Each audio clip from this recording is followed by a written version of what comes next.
Baby turtles, buried under the sand by their mother turtle, know they have to break out of their shells and head for the surface. Furthermore, they have been taught that as soon as they emerge, they have to reach the sea. It is almost as if animals come into this world fully trained.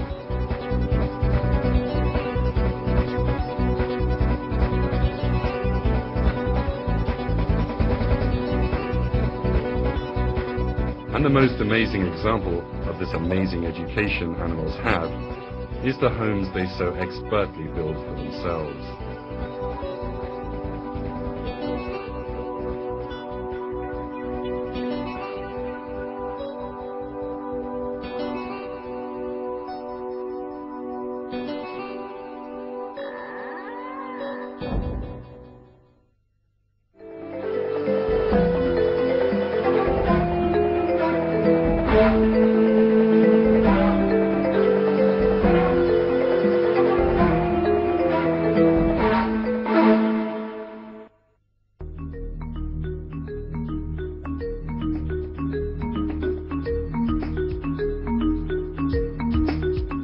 When you go into the country on a sunny day, the enchanting beauty of flowers draws your attention.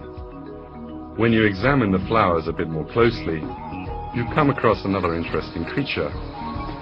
This is the honeybee, the most disciplined of nature's architects. Honeybees live in colonies and produce one of the world's most perfect foods, honey.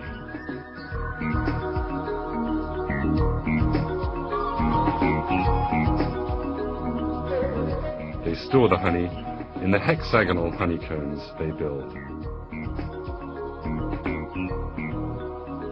But have you ever wondered why bees always make their combs hexagonal? Mathematicians sought the answer to this question, and after lengthy calculations came to an interesting conclusion. The best way of building a storehouse with the greatest capacity but using the least possible amount of materials is to make the walls hexagonal.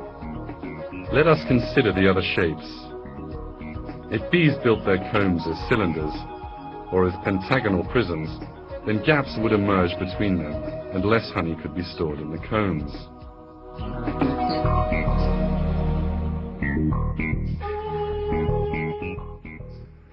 A honey store of triangles or squares could be built without leaving any gaps. But here mathematicians realized a crucial point. Of all these geometric shapes, the one with the shortest circumference is the hexagon. For this reason, although they cover the same area, less material is needed for hexagons than for squares and triangles.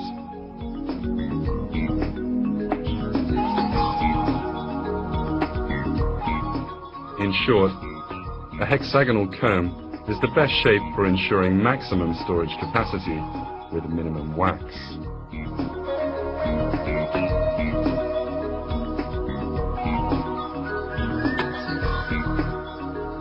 Another surprising fact about bees is their cooperation in building their combs.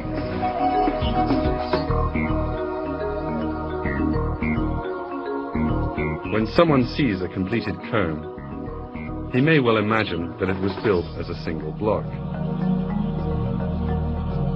But bees actually start building their combs from completely different points.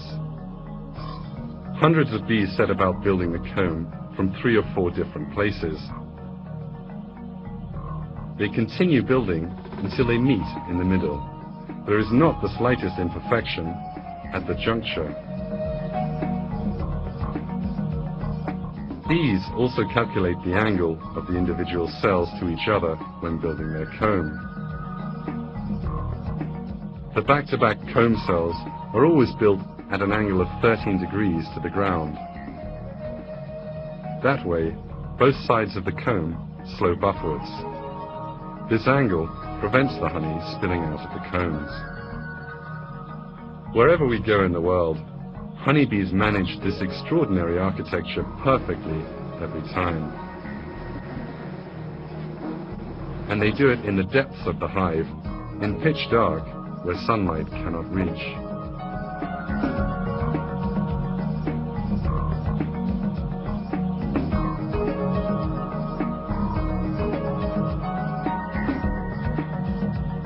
There is a very interesting truth here. Bees exhibit these extraordinary characteristics from the moment they are born. They do not learn over time by observing the comb structure and direction.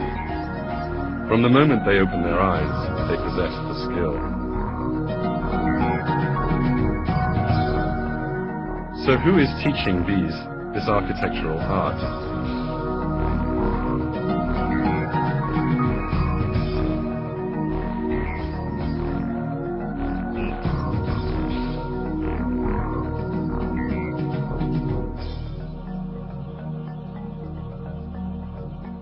The secret of animals' extraordinary skills is the inspiration given them by God.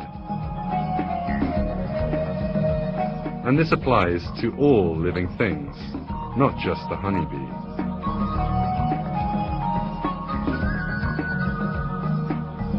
We can see this truth more clearly when we examine other architects in nature.